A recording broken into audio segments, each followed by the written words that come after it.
Hi, everyone. My name is Jessica Sundstrom, and welcome to today's Art Break at Home with the Kalamazoo Institute of Arts. Today is September 21 of 2021. And today our honored guest is local Kalamazoo artist, Olivia Mendoza. Some quick KIA news before we begin. We just opened the exhibition Ginny Ruffner, Reforestation of the Imagination this past weekend.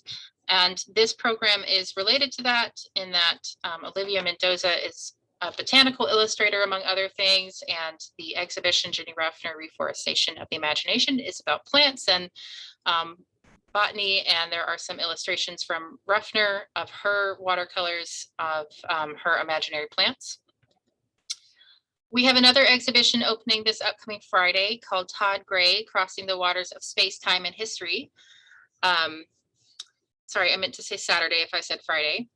The KIA's open hours are Wednesday through Sunday. Wednesday through Saturday, we are open from 11 a.m. until 5 p.m. and on Sunday from 12 p.m. to 4 p.m. And on select Tuesdays when we are open for Art Break, we will have the galleries open for 3 hours on those days when Art Break is in person. And we are mask friendly, so we are asking that all of our visitors please wear a mask in the building. Upcoming programs, the next Art Break is in person at the KIA in the KIA auditorium, and that is visual thinking strategies with yours truly. How the KIA uses visual thinking strategies and what visual thinking strategies is, as well as a interactive element of that program where our audience will get to use visual thinking strategies. On October 9th, we have Art Detectives. Have you ever seen a flower? So if you know anyone 4 to 8 years old, Art Detectives is back in the building. And for in the building programs, we do very strongly suggest pre-registration. On October 19th, we have the program of Chinese decorated letter papers, Art Break in the auditorium with a scholar, Yifan Li. And October 13th, Art League is having an online event, Forging Islamic Science, 10 a.m. All right, so without further ado, let me introduce our guest today. Olivia Mendoza creates illustrative works focusing on the details of botanicals, insects, animal life, and anatomy. She is currently teaching natural subject illustration, botanical illustration, and next semester she will be teaching graphite realism and independent study in colored pencil. She will be discussing what inspires her personal incentive behind each piece and views on how to approach criticism and motivation in personal work. And we do ask that today you type all of your questions into the chat box, and we will, either Olivia or I will read those questions out loud throughout. So please feel free to type your questions in throughout the program. And Olivia, we would love to welcome you to the floor. Hi, everybody. Thank you all so much for being here. I have some slides that I'm going to share with all of you to talk about the things that we're going to talk about today. So I'm going to pull that up real quick.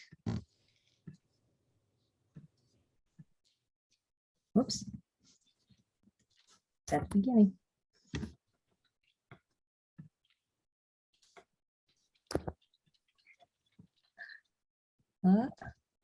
Okay, there we go. Now it's at the beginning. Okay, so today we're going to talk about finding your own inspiration and motivation in your work, and then I'll talk a little bit about my own, and then I'm going to share some tips for illustrating that I wish I had heard, far earlier in my path as an artist. So the first part of finding your inspiration is asking yourself a lot of questions, and I'll talk a little more about all three of these ones. And I ask myself when I'm trying to find a new subject, what am I drawn to, pun intended, what are my motivations and goals for the piece that I would like to create, and what do I want to depict in this piece and evoke from the viewer. So when you're asking yourself, what am I drawn to? Look for the things that mesmerize you, that you keep coming back to look at again, the things that have caused a line of questions in your mind that may or may not have answers, but that just things that take up space in your brain after you see them and repeatedly. And especially, you know, when we're thinking about visual art, what are the things that when you are drawn in, you do not grow tired of looking at it, and you can look at it over and over again? Because when you're creating artwork, you're going to be with it for either a short time or a long time, but it's going to be time that you spend looking directly at it. So it has to be something that excites you still. And when you're thinking about your goals for each piece and your motivations for each piece, ask yourself what you would like to accomplish with it. Maybe it's practicing a certain technique. Maybe it's practicing for a certain subject matter that you've done before or that you haven't done before. Or perhaps the goal is more figurative than something physically in the piece. Maybe you want to strengthen the concepts that you're conveying or the emotion and tone of a piece.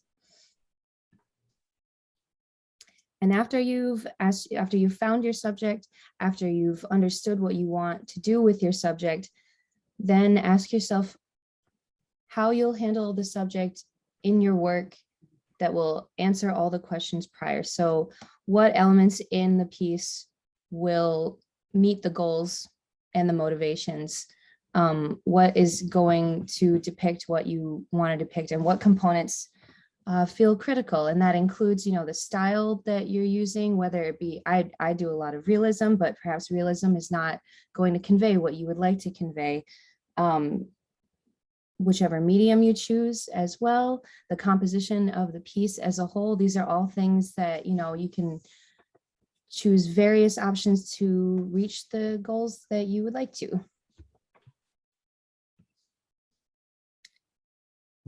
I kind of ran through that pretty quickly, but are there any questions currently? You can put them in the chat if you'd like.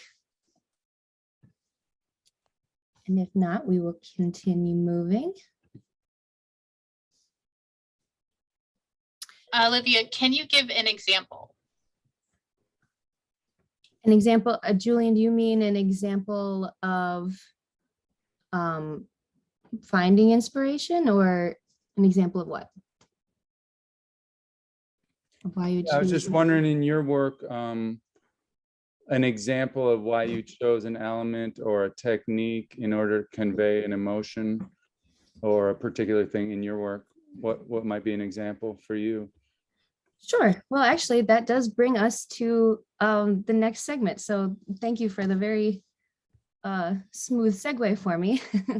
I have some examples of my own work where I can show you how these things have motivated me for mine. So this was the first botanical piece that I did probably 6 or 7 years ago now, or at least the first botanical piece that I'm willing to show all of you. And I had gone blueberry picking with my family and had never seen unripe blueberries before, and could not stop looking at all of the different colors in the blueberries when they're unripe, because I'd only ever seen them, you know, totally ready to be eaten at a grocery store. And I got so excited about this gradient of colors that I took a couple hundred photos, and then was really excited to go home and try to recreate it and get to use a lot of my pencils. And I wanted to just share it with people. And every time I would show people, they would say, "What is this?" And I say, "It's blueberries." And they're like, "I've never seen that before." I was like, "I know, me neither." So like, you know, that kind of excitement with something visual that stuck with me, and I just wanted to tell everybody about it, as well as choosing realism for this because I wanted to recreate with accuracy the thing I wanted to share with people. So in this one, I chose realism, but if my goal wasn't capturing the accuracy, that I could have chosen a different style. Does that answer your question, Julian? Definitely, thanks. Thank you. So, okay, so this one was the first one. And after I got to practice doing the texture of these leaves and the colors of these blueberries, I continued on because, like I said, I took about 200 pictures that day. And so these were a couple more pieces that I did of blueberries that were in that field. This was also as well. Okay, so this was me conveying my excitement about the colors of blueberries, but it was also for the sake of practicing a lot of color theory. So that these pieces had a couple different goals. One that was for the sake of sharing, and one that was for the sake of practice. And it's a nice balance to be able to do both of those things when creating a piece of work. And after I finished these blueberry pieces, there were other plants that I loved to look at and wanted to recreate visually, but also wanted to convey some idea of perspective. And it was shortly after all of those blueberry pieces that I started learning more about dandelions' role in the ecosystem and how often, they are literally trampled on and thrown away, and how critical they are for pollination and things like that. And I wanted to do a piece that shows the entire plant and put it in a light of something beautiful rather than something that needed to be rid of, like a pest. And the first day that I had this piece displayed someplace, I heard someone walk by and she said, "I've never thought of them as anything more than a weed until I saw this picture," which made me feel so good because that was exactly the concept that I was going for. And the strawberry, I got a similar reaction from one friend who saw the piece, where my idea was that I wanted to show it in transition, similarly to the blueberries, because the same as the blueberries, I had never seen those in that rainbow gradient of them being unripe. But I had also never realized that strawberries were a very, very pale green white color before they turned bright red. And I wanted to show this transition that I thought maybe other people hadn't seen before either.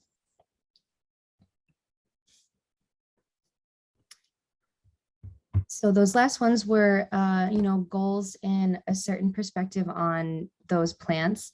And these two pieces, I had goals in practicing certain techniques.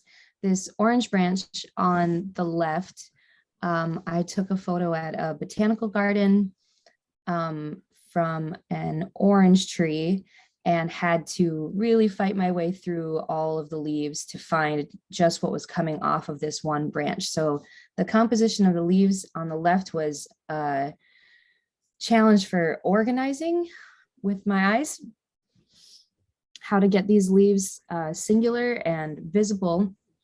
And the raspberries on the right were practice for a very meticulous texture, something that took a very long time, and I had to look with a lot of intent and observe with lots of accuracy.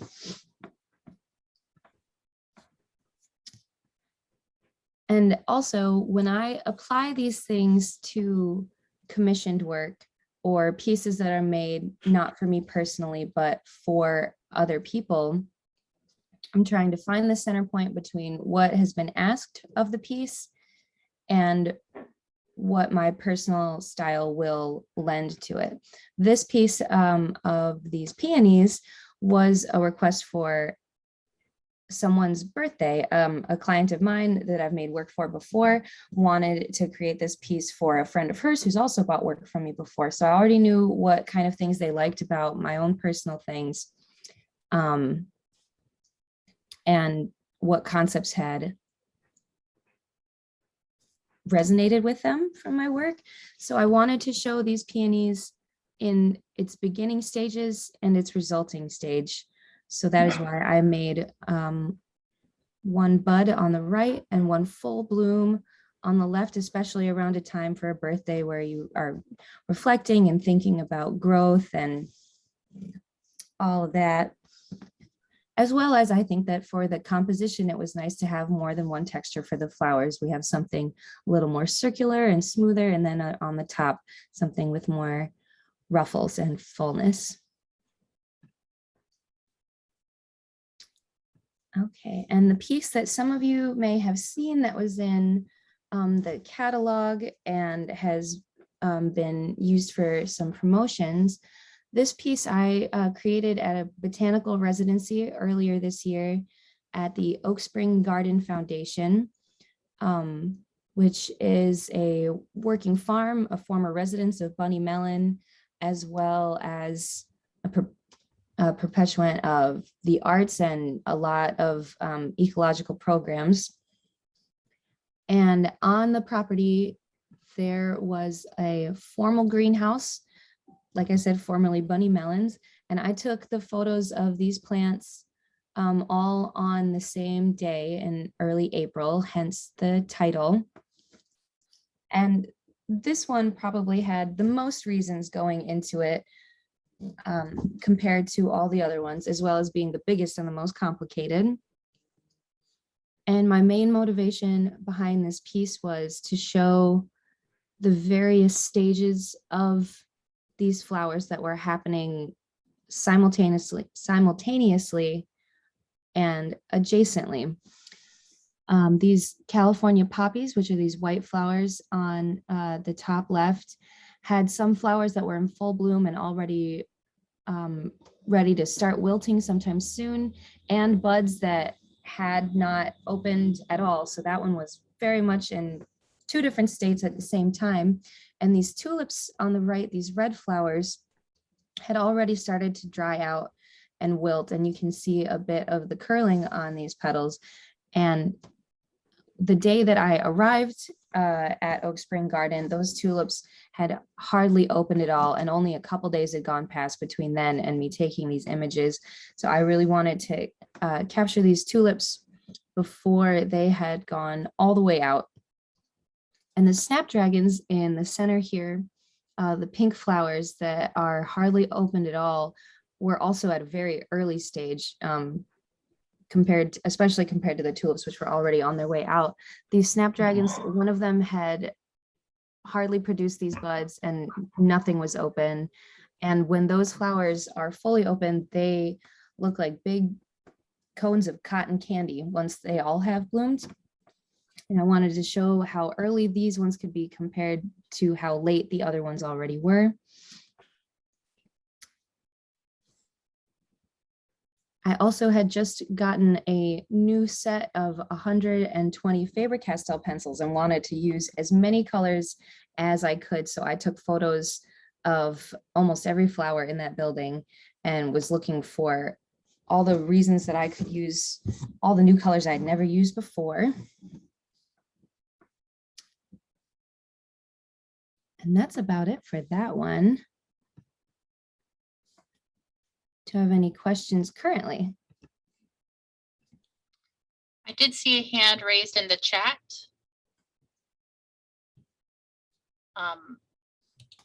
So if anyone would like to type questions into the chat.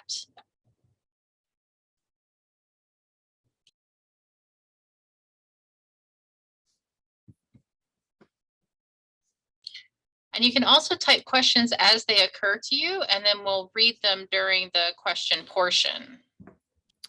Okay, Deb asked what were the other flowers in the last picture. Let me see if I can get back to it. Okay, so the other flowers that were here, the ones in the bottom left are nasturtiums.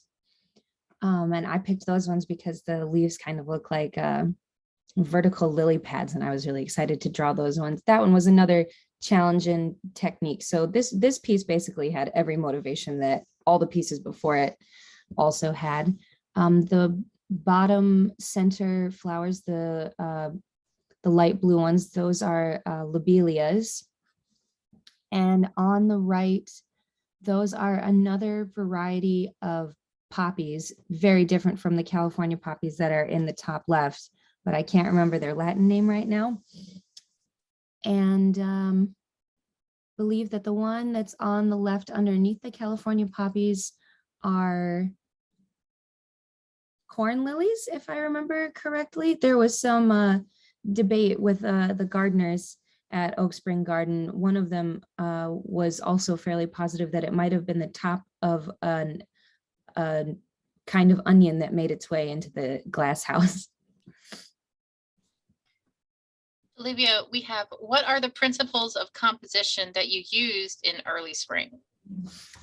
Okay, so I spent many hours cutting and pasting all of my reference images together to get this composition, and a lot of thought went into balancing the textures because all of the leaves have such different shapes and patterns among them, because the tulips have these really elongated and smooth striated leaves, and the California poppy had these very bumpy but very wide and kind of sharp at the end leaves. So I knew that I wanted those to be across from each other, and that everything that was growing up in between them would need to fill the space without covering them too much. And the goal of this composition was to make it look like they were growing next to each other in a garden box, similar to the way that I actually photographed them. And these, let's see, these 7 plants weren't actually all right next to each other when I photographed them. Some of them were several feet apart. The tulips were actually in a pot, but in the same greenhouse. And I wanted to balance the colors as well. There's green throughout all of it, but I wanted to get cool and warm tones throughout the whole thing without it being too heavy on one side.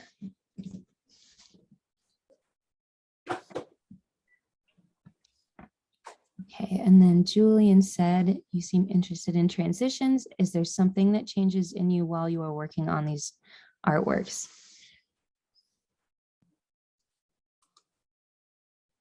That's an interesting question. There is an awful lot of just personal peace that comes from focusing on each drawing at a time, especially thinking about transition periods, because knowing that everything is ever changing and always simultaneous, to see different parts of life in different stages, and that it's all very natural and all very imminent, is something that I find is a very calming concept, knowing that change is the only thing that's constant.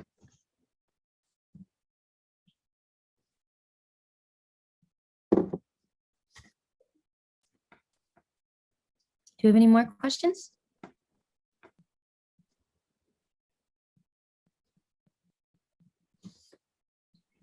Okay, if no more questions, then I'm going to go to the next part, which is tips for the meticulous illustrator. And these are little things that I have, well, not little things, these are important things that I have learned throughout practicing drawing, or just artwork in general, that I wish I had heard much earlier.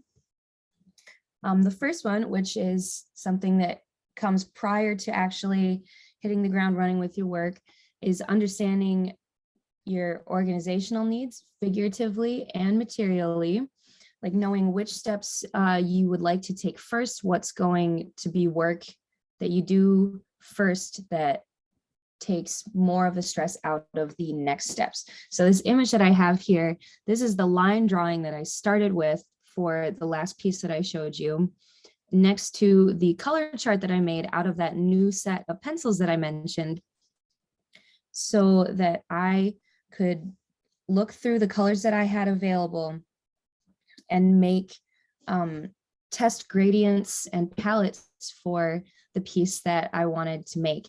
And also, in all honesty, I made this chart while I was also making the composition of these plants, because I wanted to be sure that I had all of the color mixing needs met by this set before starting the piece, because if I had needed to go and get more colors, then something to know before diving into it.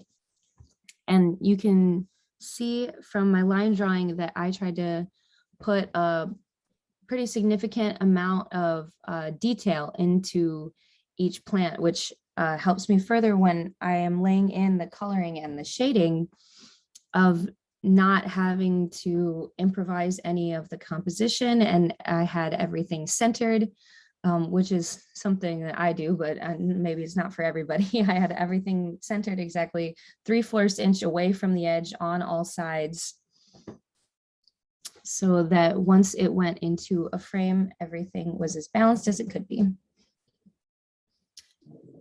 Okay, and then also very important to understand that mistakes are very important to the learning process.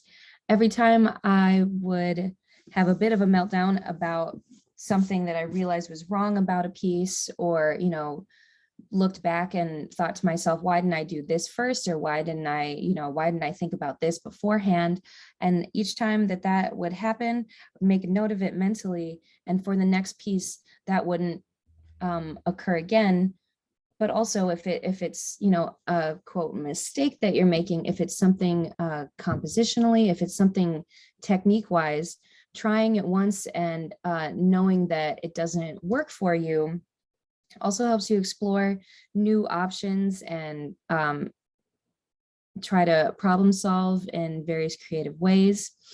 And all of that aids progress just as much as when you get it, quote, right the first time.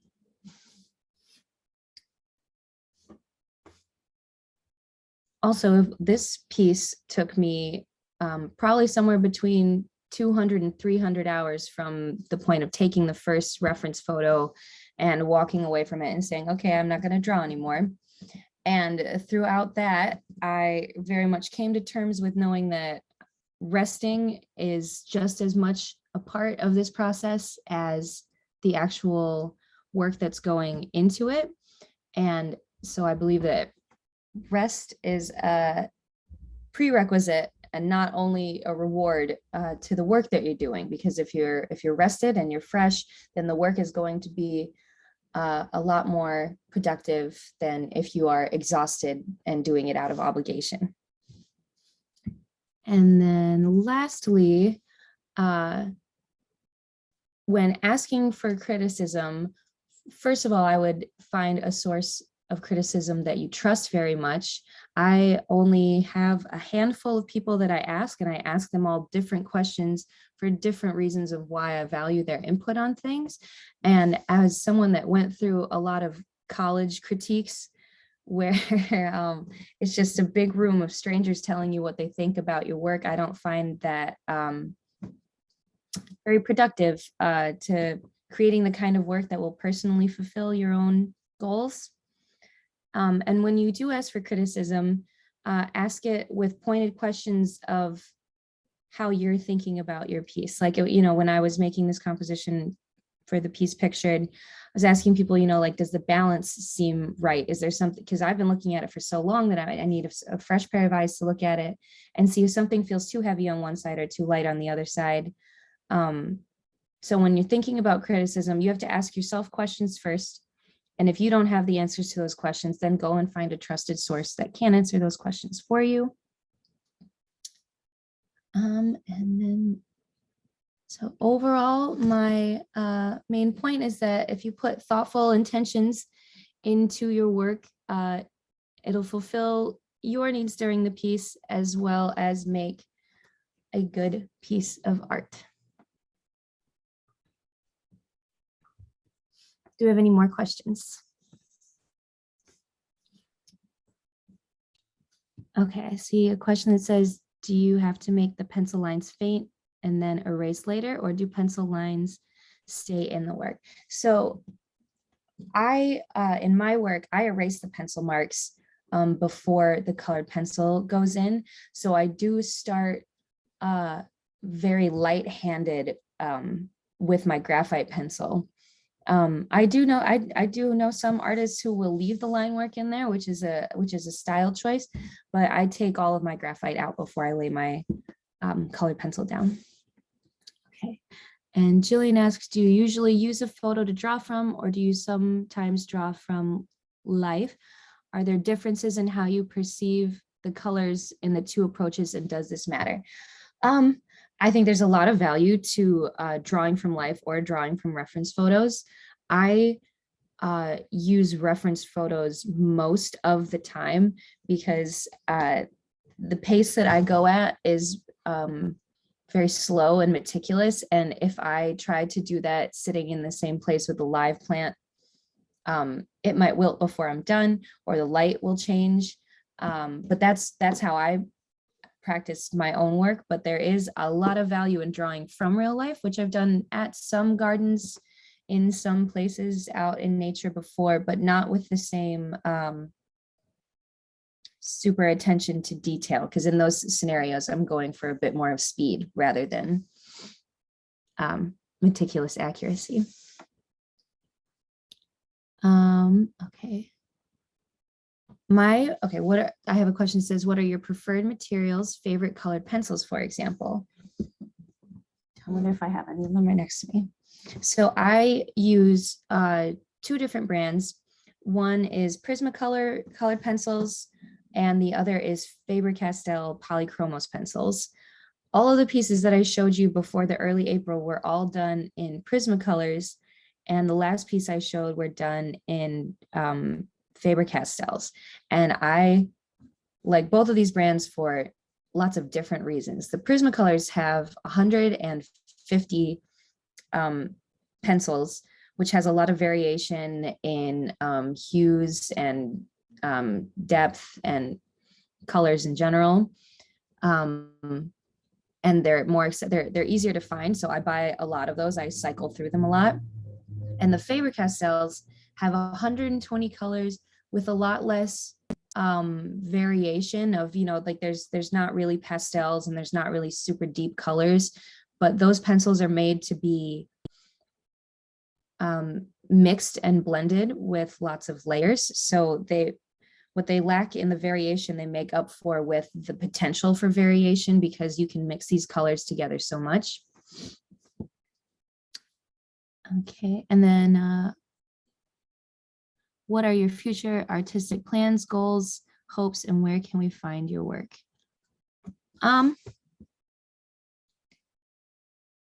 Future plans is a little unpredictable. I improvise a lot with whatever's going on in a current day, much less, the next day. But I would like to expand into some more subject matter, still some natural things. I've been doing a lot of plants, and I'll probably continue to do plants, but I have a new series on the way that is skyscapes, if that's a term, which is a little bit why I put these cloud images as the background for these transition slides. And as far as finding my work, I do artist markets around town, things where, people set up booths, and then I come with prints and different versions of my art. I just recently started making stickers and notebooks with my illustrations on the front of them. And I also have a website, but the portion of it where you can actually order something is not up yet, but you can look at it all you want. And someone asked, do you have tips as an illustrator for products that sell well at art fairs or in shops? That is a tough question, because there is a strange balance to find if you would like to use your work for a certain amount of income between making it for the public and making it for yourself. And you have to stick to yourself, but if your goal is to use it as a skill to get some income from it, people really like having something that contributes to I don't know how to say this, themselves. Like people have bought a lot of shirts with my stuff on it, which is something that, like, they can combine themselves with the piece in a certain way. Same with, like the notebooks, that's something that like is interactive. But I mean, I put more prints up in picture frames up than I do the interactive things, but the interactive things is a little bit more of an approachable product that people want at an artist market, because some people already have their wall space covered, but giving them something that they can use, like an apparel or a notebook, or what else do people use? Stationery, things like that. Any more questions? Oh, actually, I'm also going to put my website into the chat real quick.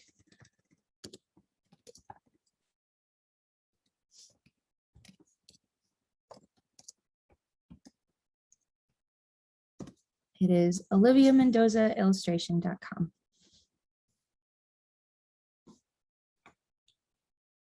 Actually, Olivia, I'm gonna repeat that because you private messaged that to me. Oh, whoops. Thank you.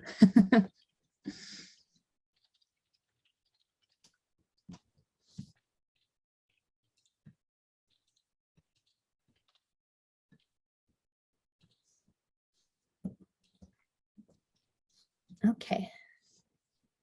And then, as it was said earlier, I am will have 4 classes in the catalog next semester for the Kalamazoo Institute of Art. One of them being botanical illustration, which is all colored pencil, natural subject illustration, which the first half is graphite pencils and the second half is approaching color with colored pencils. Graphite realism, which has a more varied subject matter, but is about, a certain style that you're using, and just with graphite pencils. And also there will be an independent study in colored pencil offered, which is you choosing your own subject matter, and I will be there with different exercises and guidance in how to use colored pencils. Oh, okay. This question says, have you ever worked for a scientific audience? What would be a difference in approach? Thank you for asking that, because I forgot to mention that my background originally was actually in medical illustration at Kendall College up in Grand Rapids, where, the main motivation in that kind of work is showing things with the utmost accuracy, somewhere in a window between vivid accuracy and but vague enough to apply to everybody. So like in anatomical illustration, not everybody's organs, bones, everything looks exactly the same. Proportions can be different, even like the placement can be slightly different on things. So the task of medical illustration was to make it vague enough to apply to everybody, but specific enough to be accurate. So that's where a lot of my detail-oriented accuracy tendencies, well, not stemmed from, because I was like that before I did that program, and then that program just bolstered it a lot more. I've done some, I've done quite a bit of medical illustration, freelance and commission work, but have been branching more into scientific illustration as far as plants and insects go. I did just get to illustrate my first set of plates for a newly discovered plant in Peru. I can't remember the Latin name off the top of my head, but it's a carnivorous plant that eats through, that it eats using its roots. It eats bugs from these little nodes that are on the thing. So that one was a new experience for me also, and that got to combine a lot of my botanical interests with my scientific interests, and that was really enjoyable. Oh, so the difference in approach. The difference in approach would be in medical illustration, there's not room for stylized interpretation, because it's being used in very specific application. which doesn't mean that it can't be, you know, made very pretty and vivid, but the main goal is clarity and accuracy.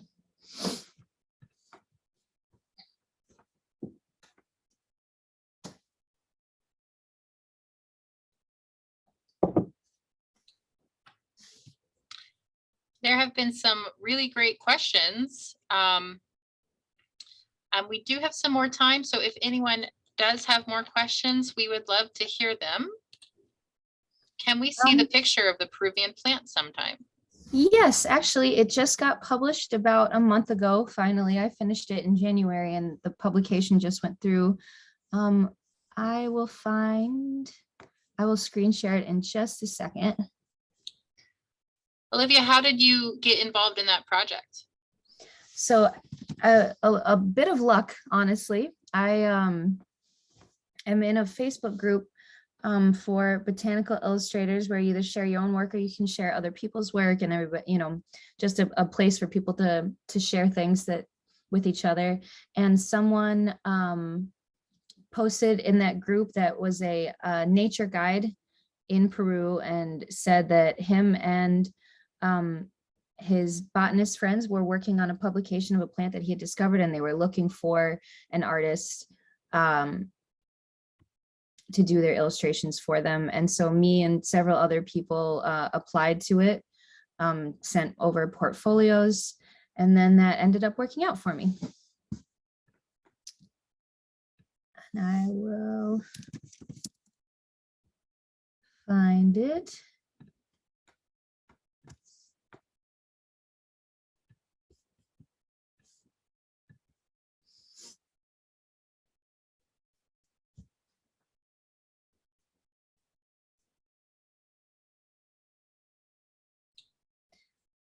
Maybe I can't find it. I apologize, everybody.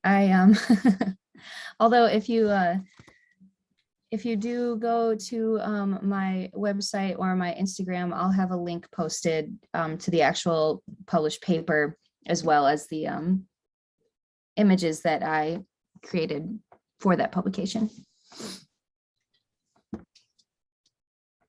Olivia, I have another question, because I follow your Instagram. And so I've seen your black and white insects that you've been doing. So is that, you know, what was the thought process behind only doing black and white instead of color? Or, you know, is that a different approach for you?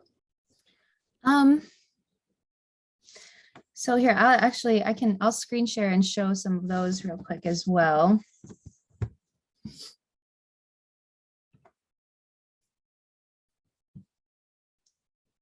Okay, go to Zoom and then I will share my screen. So these are the graphite insects that I did a series of about 9 months ago, right before Christmas. In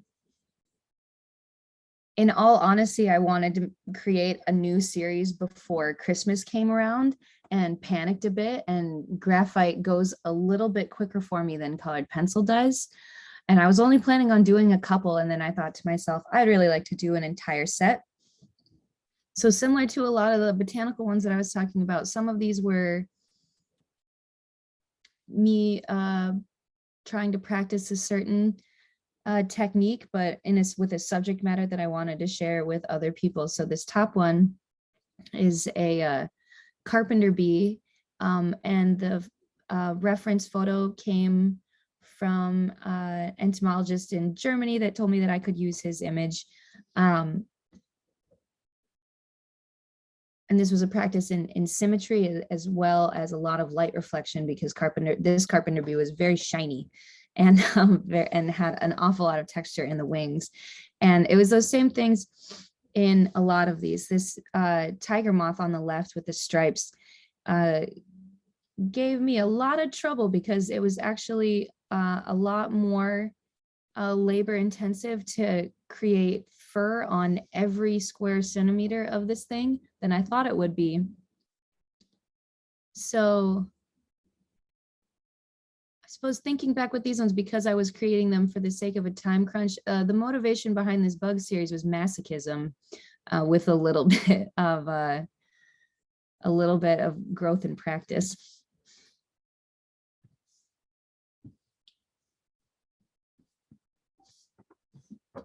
And those insects were the kind of thing that would be approached in natural subject illustration as well, since the first half is graphite practice and the second half is colored pencil.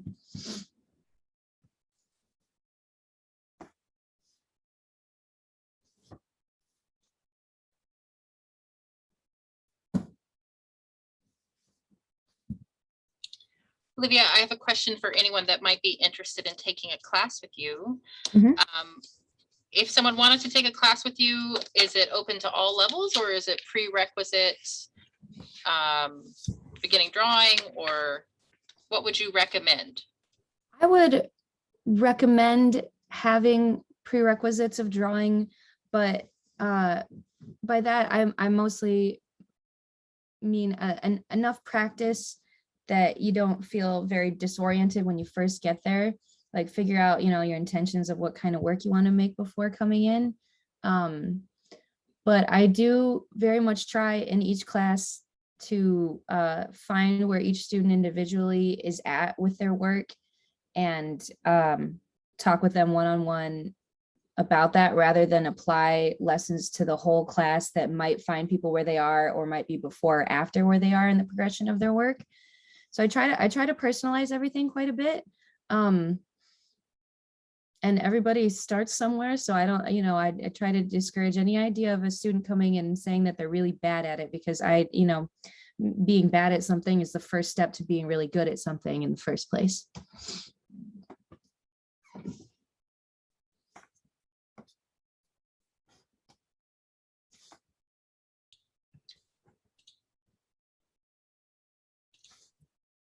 Well, this has been so very interesting to see, and lots of really great feedback from the people in the audience. So thank you so much for your participation and for your words of kindness to Olivia. I also own some of her works and love them. So do remember that if you want to see more of her, she is in markets around town. I know I've seen her at Vintage in the Zoo. And if you're on Instagram, you can look at her stories, and she will post sometimes, like when she's going to be at a market on Vine Street or things like that. And check out her website, oliviamendozaillustration.com. And if you're interested in taking a class with her at the Kirk Newman Art School, I'm not entirely certain when the next winter winter registration opens, but keep an eye out on Sightlines. So Olivia, thank you so very much for your time. Is there any final thought you would like to share with our audience today? The next place that I know I will be in person, if you do want to see some things, up close and personal, I will be at Factory Coffee on October 1st in a couple weeks. With a few other fellow artists, and there will be a film screening as well that's outdoors from a filmmaker friend of mine. Yeah, so thank you everybody so much for attending and for interacting. The support goes a long way. I thank all of you for being here, and hopefully maybe I'll see some of you next semester. Yes, everyone, thank you so much for coming. Again, thank you so much for your kind feedback. And I agree absolutely with a very thoughtful and interesting presentation from our guest, Olivia Mendoza, today. So please come and visit us at the Kalamazoo Institute of Arts, and come and see the newest exhibitions. We'll have a full house of open galleries starting this upcoming Saturday. And we are so thankful for your support and hope that you have a great rest of your Tuesday. So everyone have a happy Tuesday. Thank you again to Olivia Mendoza and to our audience. Bye.